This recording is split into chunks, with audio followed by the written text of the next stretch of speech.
जय हिंद दोस्तों। आज हम लोग जो चैप्टर शुरू करेंगे क्लास 10 का, वो इकोनॉमिक्स का पहला चैप्टर है, अर्थव्यवस्था एवं इसके विकास का इतिहास। तो इसको समझेंगे। सबसे पहले हमें अर्थव्यवस्था को समझना होगा। अर्थव्यवस्था से भी पहले जो हमें समझना है वो आर्थिक क्रिया को समझना है। आखिर आर्थिक क्रिया क्या है? देखिए, हम जो भी काम करते हैं वो एक क्रिया, काम ही जो है क्रिया है, और उसके बाद उसमें भी जाता है क्रिया में आर्थिक क्रिया। तो आर्थिक देखिए वैसी क्रिया होती है, आर्थिक जो है वैसी क्रिया होती है जिनके माध्यम से, जिसके द्वारा जो हम लोग कोई भी आवश्यकता की पूर्ति करते हैं या पूर्ति करने की हम लोग कोशिश करते हैं, तो वही जो है आर्थिक क्रिया कहलाता है। जैसे कि मान लीजिए एक डॉक्टर है, एक डॉक्टर जो है अपने जो है सेवा करके, अपने पेशेंट का जो सेवा करके जो अपनी आवश्यकताओं को पूर्ति करता है या उसको पूर्ति करने की क्या कोशिश करता है, तो वह डॉक्टर का जो है पेशेंट का सेवा करना ही जो है आर्थिक क्रिया कहलाता है। जैसे मान लीजिए एक टीचर है, टीचर जो है बच्चों को पढ़ाता है, एक टीचर जो है बच्चों को पढ़ाते हैं, तो वो जो है बच्चों को पढ़ाकर जो है अपनी आवश्यकता की पूर्ति करते हैं या पूर्ति करने की कोशिश करते थे। तो एक टीचर के लिए जो आर्थिक क्रिया है, पढ़ाना जो है आर्थिक क्रिया है। उसी प्रकार जो है हम लोग पढ़ते हैं, एक स्टूडेंट पढ़ता है, तो एक स्टूडेंट के लिए पढ़ना जो है वो एक आर्थिक क्रिया होगा, क्योंकि एक स्टूडेंट पढ़कर भी जो है अपने आवश्यकताओं की पूर्ति करता है। तो इस प्रकार जो जितने भी क्रियाएं हैं जिनसे हम अपने आवश्यकताओं की पूर्ति करते हैं, तो वो सभी क्रिया जो है आर्थिक क्रिया कहलाते हैं। तो आर्थिक क्रिया का जो हम परिभाषा कर सकते हैं कि वैसी क्रिया जिसके माध्यम से कोई भी व्यक्ति अपनी आवश्यकताओं की पूर्ति करता है या पूर्ति करने की कोशिश करता है, तो वह क्रिया आर्थिक क्रिया कहलाती है। अब इसी से रिलेटेड होता है अर्थव्यवस्था, कि आर्थिक क्रिया अलग अलग तरह की होती है।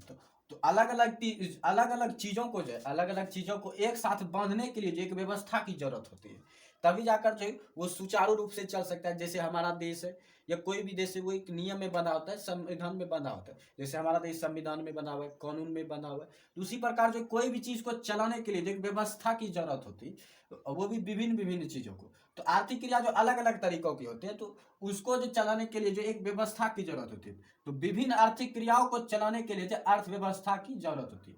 तो अर्थव्यवस्था को हम कह सकते हैं कि वह सामाजिक व्यवस्था जिनके माध्यम से किसी भी व्यक्ति के आवश्यकताओं की पूर्ति के लिए जो है आर्थिक क्रिया में, विभिन्न आर्थिक क्रियाओं में समन्वय स्थापित करता है, तो वह व्यवस्था अर्थव्यवस्था कहलाती है। तो अर्थव्यवस्था की जरूरत अगर पूछा जाए हमें क्यों पड़ती है, तो उस वो जो विभिन्न आर्थिक क्रियाओं में समन्वय स्थापित करने के लिए, सभी जो अलग अलग आर्थिक क्रियाएं एक व्यक्ति के, उसमें संतुलन स्थापित करने के लिए हमें जो है अर्थव्यवस्था में आर्थिक क्रिया में या हमारे जीवन में जो अर्थव्यवस्था की जरूरत पड़ती है। तो अर्थव्यवस्था की हम परिभाषा कर सकते हैं कि वह सामाजिक व्यवस्था जिनके माध्यम से कोई भी व्यक्ति अपनी विभिन्न आवश्यकताओं की पूर्ति के लिए विभिन्न आर्थिक क्रियाओं में समन्वय स्थापित करता है, संतुलन स्थापित करता है, तो वह व्यवस्था अर्थव्यवस्था कहलाती है। यही इसकी परिभाषा।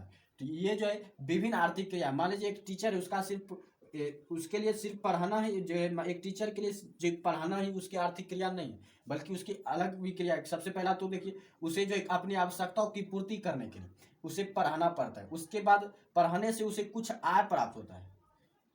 उसमें भी है कि विभिन्न आवश्यकता भी अलग अलग है। तो उसमें भी एक तो पढ़ाने की सबसे पहले देखिए आवश्यकता हुई एक टीचर की, तो आवश्यकता को पूर्ति के लिए उसने सबसे पहले पढ़ाया कि उससे कुछ आय आ जाएंगे, और उस आय से जो वह जो है अपनी आवश्यकता को पूर्ति करेगा। तो उसमें भी आय आ गया। मान लीजिए टीचर ने पढ़ाया तो उससे कुछ आय प्राप्त हो, तो आय में भी है कि अब आय का कितना मात्रा हुआ, कितना जो है वस्तु पर या कितनी कौन कौन सा आवश्यकता पर कितना खर्च करे। मान लीजिए एक टीचर की आवश्यकता है कि वो कुछ किताब, सबसे पहले किताब खरीदना चाहता है। उसके बाद है कि वह जो है आप मान लीजिए कोई टीचर घर बनाना चाहता है, मान लीजिए वो घर बनाना चाहता है, तो उस पर कुछ रुपया खर्च करना चाहता है, और मान लीजिए अन्य आवश्यकताएं हैं कुछ, तो अब मान लीजिए उसे कुछ आय प्राप्त है, मान लीजिए 10,000 आय प्राप्त है। अब वो इस आय को जो इस तीनों पर जो खर्च करना है, तो यहाँ पर देखिए अलग अलग तरीके से अलग अलग आवश्यकता है उसकी। तो इस आय को जो इसे अलग अलग पर खर्च करने में, यहाँ पर देखिए एक तो पहले अभी आर्थिक क्रिया दिख रही थी, सिर्फ उसका एक ही काम आर्थिक क्रिया पढ़ाना। अब जो ये जो कुछ क्रिया यहाँ पर किताब खरीदने में भी करेगा एक टीचर, फिर जो है घर बनाने में भी कुछ क्रिया करेगा, और अन्य काम को करने में भी वह कुछ क्रिया करेगा। तो यहाँ पर देखिए आर्थिक क्रिया बहुत कैटेगरी में बढ़ चुकी है। तो अब जो है इसी में संतुलन स्थापित करने के लिए जो हमें एक अव्यवस्था की जरूरत होती है, जिसे हम अर्थव्यवस्था कहते हैं। तो विभिन्न आर्थिक क्रियाओं में जो है संतुलन स्थापित करने के लिए जिस व्यवस्था की जरूरत पड़ती है, वही अर्थव्यवस्था कहलाती है।